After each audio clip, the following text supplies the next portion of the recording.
Welcome to the Vibrantly You podcast. We're your hosts, Megan Martineau and Caitlin Cipriano. In this podcast, we talk about fitness and nutrition on your motherhood journey. Whether you are trying to conceive, pregnant, postpartum, or beyond, you are welcome here.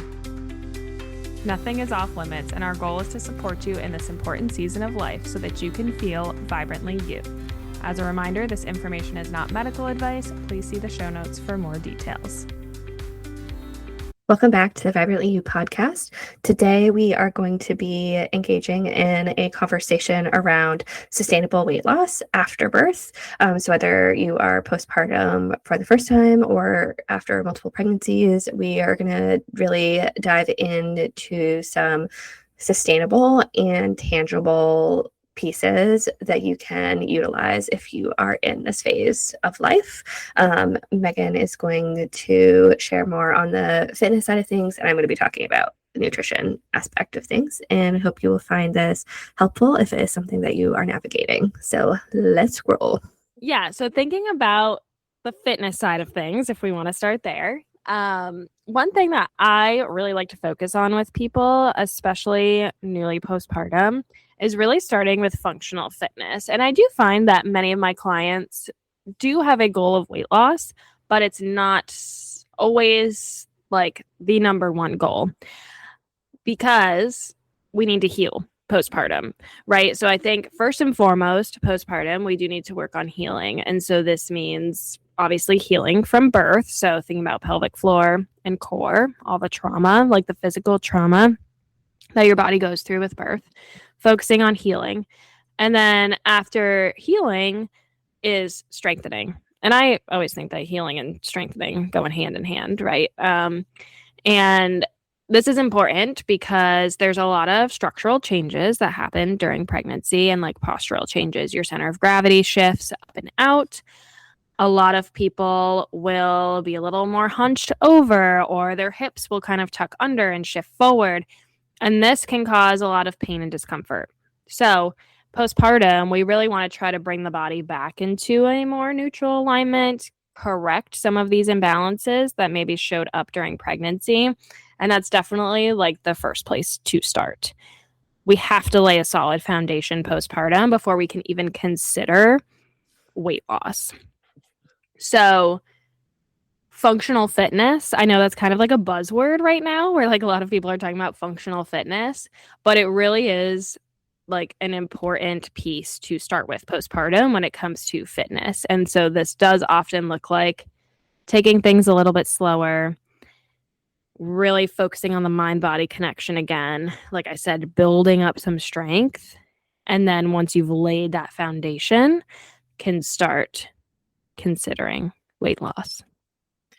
I'm really glad that you brought up like the healing aspect first and then sort of like transitioning into more of that like foundational sort of like correctional exercise, because I think that should be first and foremost before people even start to think about weight loss. And I think we need more people saying this because I do feel like for the general population of people, the automatic, concern is like, oh yes, I'm, 6 weeks postpartum or whatever, like I want to start losing weight. And it's like, whoa, can we just like slow down here for a second? Like, like you maybe just stopped like bleeding.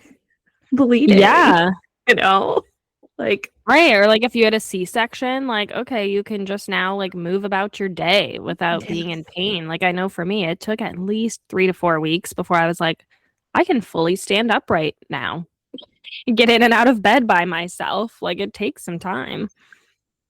Totally. Yeah. And I like that it's like, yes, like you can do things to like help heal and to like move your body to help feel better, but it should have a different mindset attached to it. And like that healing and foundation is going to set you up to be able to build strength and lose weight if that's a goal, as you move forward.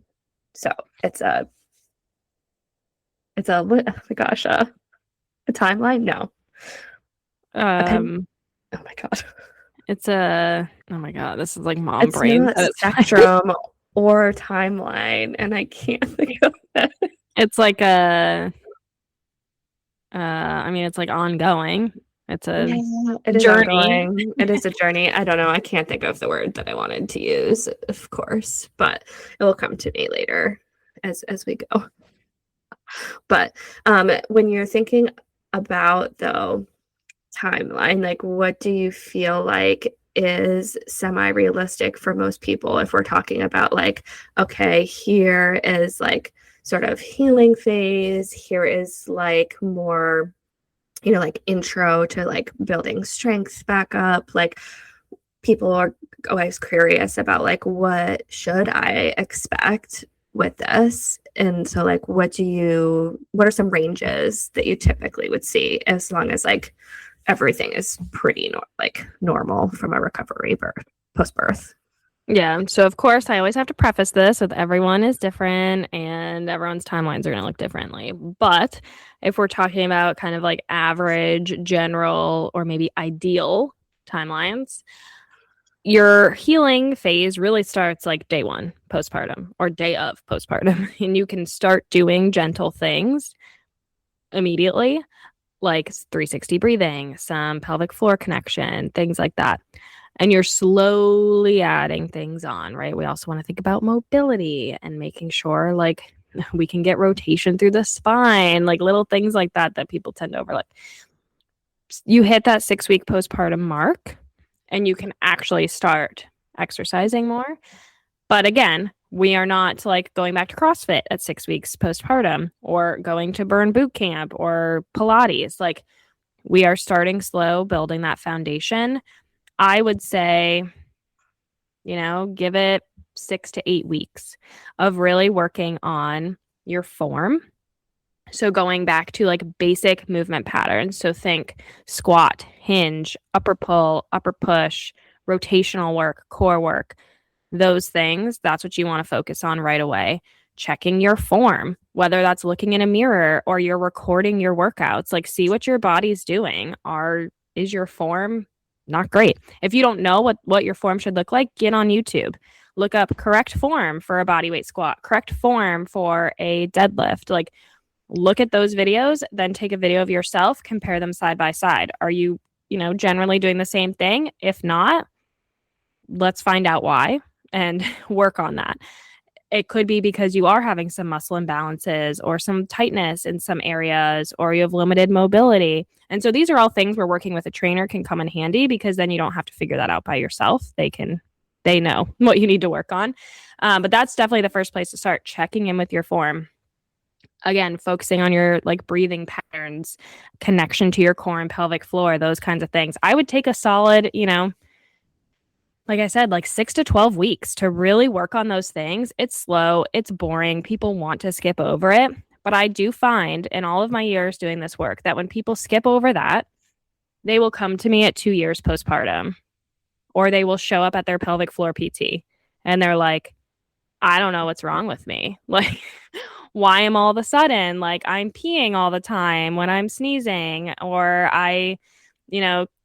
whatever it is, there can be all sorts of issues that come up. And a lot of times it's because they skipped that foundational work early on. So it's really, really important.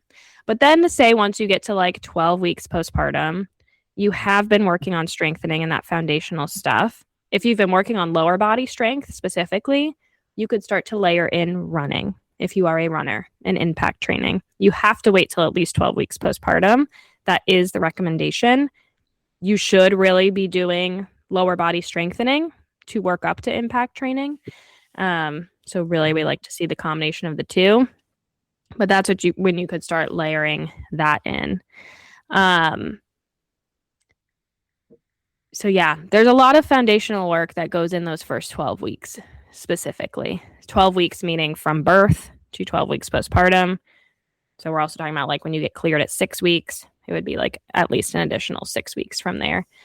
I like to say 2 months though. So we're like 8 to 10 weeks. We can't talk about though sustainable weight loss without talking about hormones, nutrition, sleep.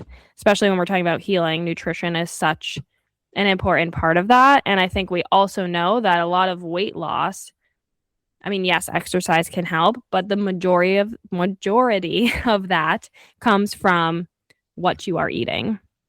So, what are your thoughts, Caitlin? Yeah, no, I totally. And I think postpartum is in and of itself such a challenging time for nutrition because especially I think if it's your first birth, bringing a baby home, like that shift in terms of like figuring out how to navigate taking care of yourself with a newborn can be really overwhelming. I think if you're listening to this, you're probably a type of person that likes to prepare and research things. And so, thinking about what your postpartum like healing is going to look like from a nutrition perspective is something that you probably want to be doing in the third trimester and thinking about how you're going to sort of set yourself up for success, not from a even weight loss perspective, but a like nourishing yourself and taking care of yourself perspective. Because if you are planning on even just attempting to breastfeed or nurse, then you cannot be in a calorie deficit at this time to help with your milk production and your healing and your hormone support. You have to be eating in a calorie surplus and in a way too that includes like nutrient dense food sources, right? Because there is a difference, and I think this tends to be where people get caught up maybe in the like intuitive eating space of things.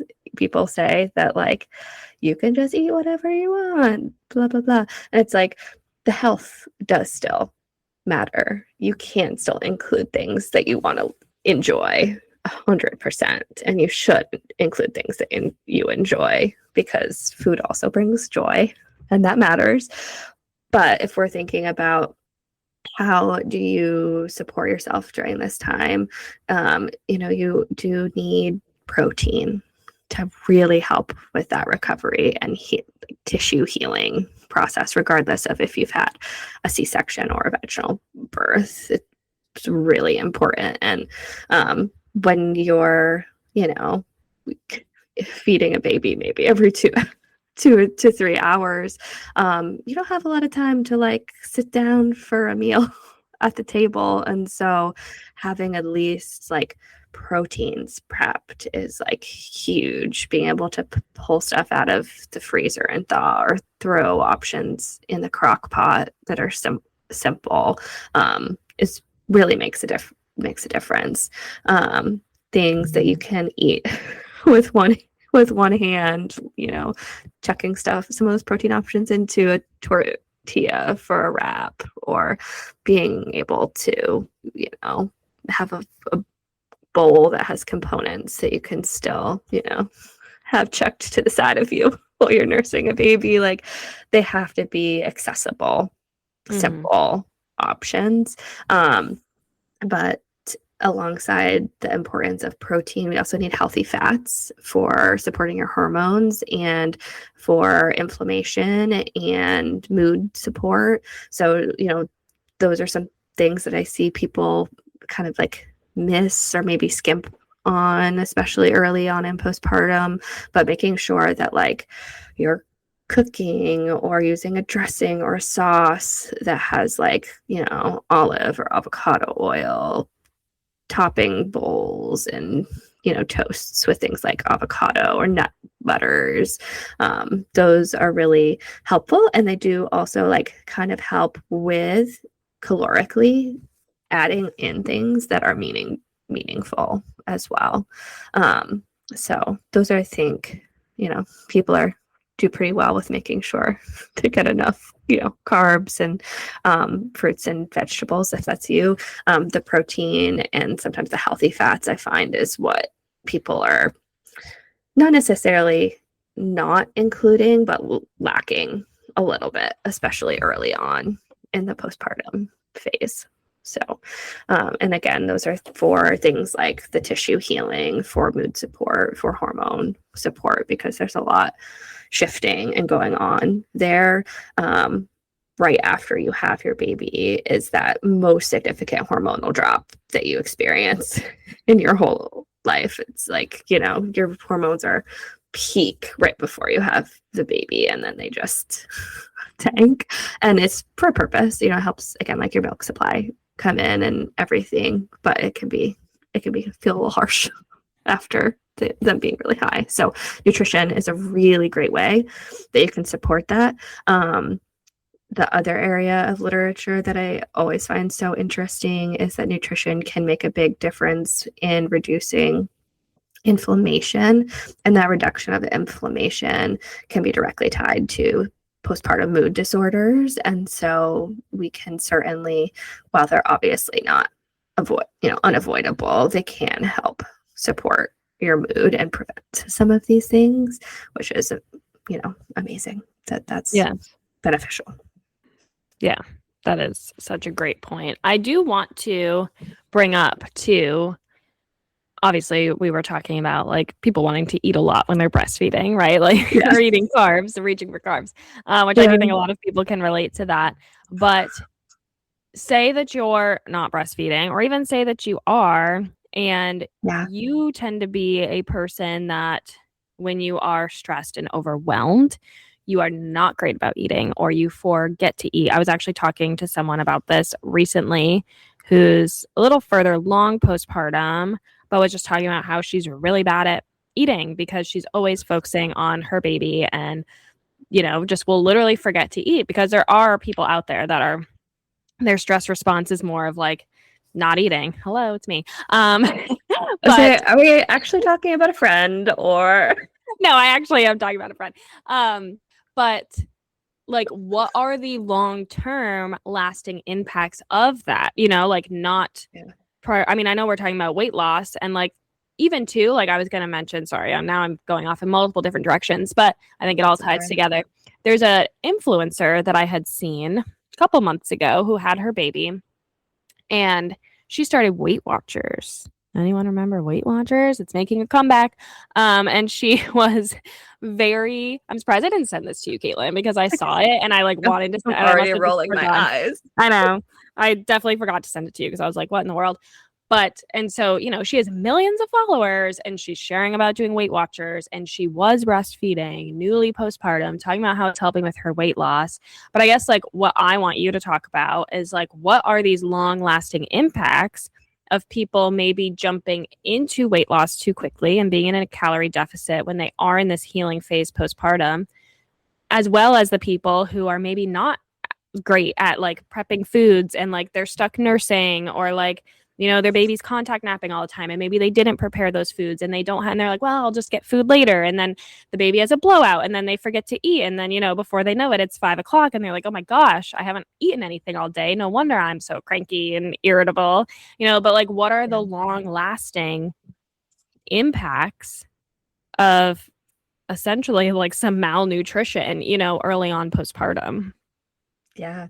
And I actually think this is, I see this theme a lot, whether it's, again, like unintentional, like you said, like people just like maybe aren't as great in especially that time period, prioritizing it because they're prioritizing the baby, which is like, yes, understandable. Obviously, you need to prioritize the baby, but making sure that you are nourishing yourself and like making you a priority, that like you matter, like is really important. And some of the reasons, especially from if we're thinking about like long-term sort of undernourishment, is, you know, not only thinking about it from a like macro perspective, right? Macros meaning like our proteins, carbs, and fats, but from a micronutrient perspective, you know, things like anemia come up when you don't have enough iron, and iron is really important in this postpartum period because you've had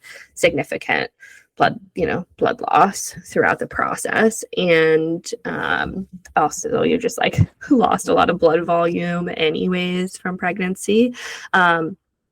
Also, we were talking about too, like muscle loss before we got on this recording, and making sure that you're, again, like not only healing the tissue, but like supporting your muscle loss. Because if you're starting to enter or in after your 30s, what did we say? You lose muscle use 3 to 5% of muscle every decade after Mm-hmm. 30. And so, being undernourishing is going to impact that, and down the road could also lead to things like osteoporosis and other concerns later on in life. So it's not just like, okay, weight loss now, but like also like longevity of how you're going to feel when you're 60 and going through menopause and that kind of thing. The other thing too, when we are consistently expending more energy and having less, again, both macro and micronutrients in, is that your body is actually going to hold on and store fat and use that to get what it needs. And so if you're someone that's sort of talking about, well, I can't lose weight in these specific areas, if you're been constantly in a deficit, and on top of that you're trying to like heal and breastfeed, it is going to impact like your metabolic flexibility, so to speak, as you continue to move along. So again, I just want to like come back to like, you can take your time in this initial postpartum period and focus on your healing and supporting your body and your mood, and using like nutrition as a way to like feel your best. And it can, it doesn't have to be perfect, but it can feel supportive.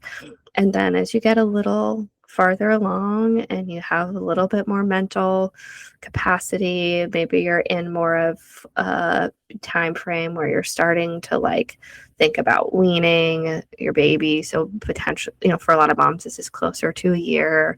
This is like a time where you could start to shift your goals a little bit. And if you did want to be working towards, calorie deficit, you can do this in a way that's not drastic and restrictive, but supportive of your goals too. And I would, it certainly doesn't have to be like me, but I would highly recommend working with someone who is, either a certified nutritionist, and this is the wild west out there, and or a dietitian, but someone, that maybe doesn't just have like a coaching certification, but either like I have a master's in nutrition and human performance, so someone that's gone through a little more intensive of a program, that can help you do this in a sustainable way. And there's obviously so much diet culture information out there, like you said, just from that like one influencer. How many people now are going to consider weight watchers from this? And that kind of stuff can be harmful for people. I know that it's not ill intended necessarily, but like it is. It is. Like, I don't know how many random things I hear from clients that ask like, oh, I saw this person doing XYZ thing or XYZ supplement. It's like, you do not need to waste your money on that. Like, again, it's like we have to just get back to the basics and the foundations and just be consistent with them, which does not mean perfect, by the way. You don't need to like have all or nothing mentality with your nutrition or your fitness. You just have to be able to pick a couple of things that you want to focus on and do them consistently on a week-to-week basis. And I know that's boring and I know that's slow, but if you want this to be, again, like a lasting change for yourself, it has to be boring and slow, because the things that those 6-week challenges or whatever you're seeing, sure, maybe you can do them for 6 weeks and lose 10 pounds or whatever it's promising you.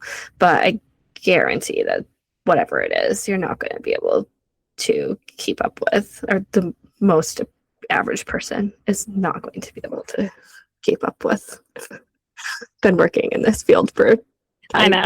over 13 plus years now, and I've worked with over like hundreds of clients, and it's just like people need basic, and they need support and accountability, and they just you have to be willing to like let go of all of the shiny object bullshit stuff that is out there, and like stay in your lane. Yeah, it's definitely like interesting just where we are as a society right now, because we've definitely swung back around to like being skinny. And Yeah. I feel like we should maybe have a whole episode on like GLP-1s, but like they are very That's a whole popular right episode. now. And I've seen rising popularity in them among postpartum populations. We're starting to see, even in like the strength training world, people being afraid of getting bulky and lifting heavy weights, and people moving towards like Pilates and things that are lower impact, lower intensity. And while I think Pilates is great, I actually did my first intro class at a reformer Pilates studio a couple weeks ago. Not easy, let me tell you, but we do still need to be lifting heavy weights, you know? Like I think we can mesh these modalities together in like perfect harmony. And Absolutely. like you said, we have to consider as women what's happening to our muscle mass and our bone density as we age. The best way to combat that is lifting heavy weights. It's great for our muscles because, like you said, we're losing 3 to 5% of our muscle mass every decade, but our bones need it too. Like you brought up osteoporosis. And I even see this within my own family. Aging women, my grandmother is in her 90s, has horrible osteoporosis. And I mean, women of that generation were not lifting weights, you know, like that was not a thing. But like I'm seeing it now in the women aging in my family. And it's not something any of us wants to deal with, you know, like we got to be lifting weights. We can't be afraid of adding muscle. It's just alarming when we see the skinny trends come back around, because it's not great for our long-term health. But I just love too that you were just talking about the overall impacts of nutrition and how it just really does benefit our health overall long term. And it's so much more than just losing weight.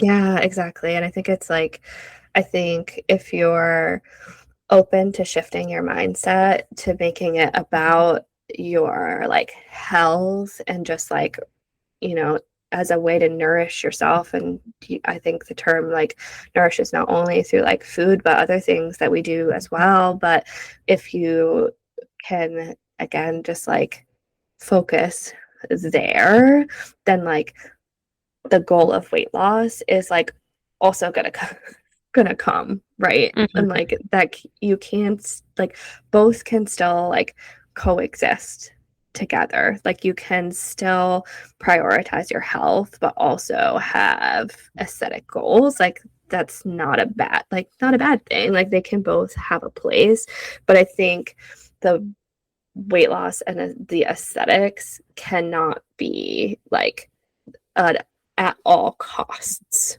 right? Like that is where we end up having issues with health. Yeah. Well, and I think too, when you were talking about like, when you were talking about like the 6-week programs or like, you know, these little challenges, like I do think they're great.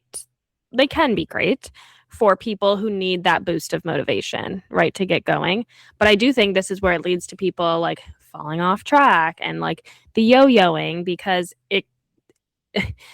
6 weeks to do something is like nothing. Like, let's think about the grand scheme of your life. Like, how many weeks is your life? I don't know. I'm not good at math. A lot of weeks. And 6 weeks is literally nothing.